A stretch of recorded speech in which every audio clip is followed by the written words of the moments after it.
I remember the day it all began, when the air turned cold and the sky darkened with foreboding clouds. It was a small town, nestled in the heart of the countryside, where life had always been peaceful. But that tranquility was shattered when the haunting symphony of lost souls began to play. The first time I heard it, I was walking alone on a deserted path. The eerie melody drifted through the trees, its mournful notes echoing in the silent night. I felt a chill crawl up my spine as the haunting tune seeped into my very being. It was as if the music itself was alive, possessing a sinister power that I couldn't comprehend. Days turned into weeks, and the symphony persisted, growing louder and more insidious. People in the town became restless, their faces etched with fear and despair. Some claimed to see shadowy figures lurking in the corners of their vision, whispering secrets in forgotten tongues. Others swore they could feel icy fingers brush against their skin, a chilling reminder of the lost souls that now haunted our once peaceful haven. As the symphony reached its crescendo, the town descended into chaos. Madness infected the hearts of the townsfolk, turning them into vessels of darkness. Friends turned against each other, driven by an unseen force that compelled them to commit unspeakable acts. The streets ran red with blood as the lost souls reveled in their twisted symphony of horror. In the midst of the chaos, I sought refuge in the old church at the edge of town. The sanctuary felt like a last bastion of hope amidst the encroaching darkness.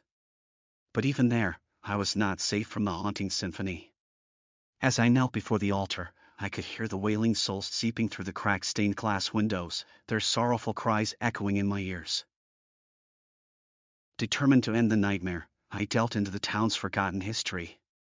Legends spoke of a cursed violin, hidden away for centuries in an ancient crypt. It was said that the violin was forged from the bones of lost souls, its haunting melody capable of summoning the spirits of the dead.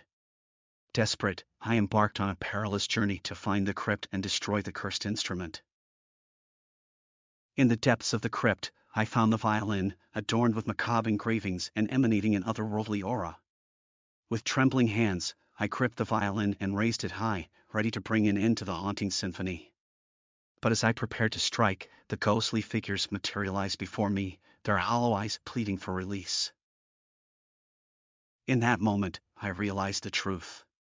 The lost souls were not the perpetrators, they were the victims. Bound to the cursed violin, forced to play an eternal symphony of sorrow. With a heavy heart, I set the violin down, unable to destroy the instrument that held their tormented souls. As I left the crypt, the haunting symphony followed me, its melody fading into the distance. The town slowly regained its sanity, but the scars of that time would never fully heal. The haunting symphony of lost souls became a distant memory, a reminder of the darkness that resides in the deepest recesses of our souls. Years have passed since then, but sometimes, on quiet nights, I can still hear faint echoes of that mournful melody. And I wonder if the lost souls have found peace or if their haunting symphony continues to play, reaching out to those who dare to listen.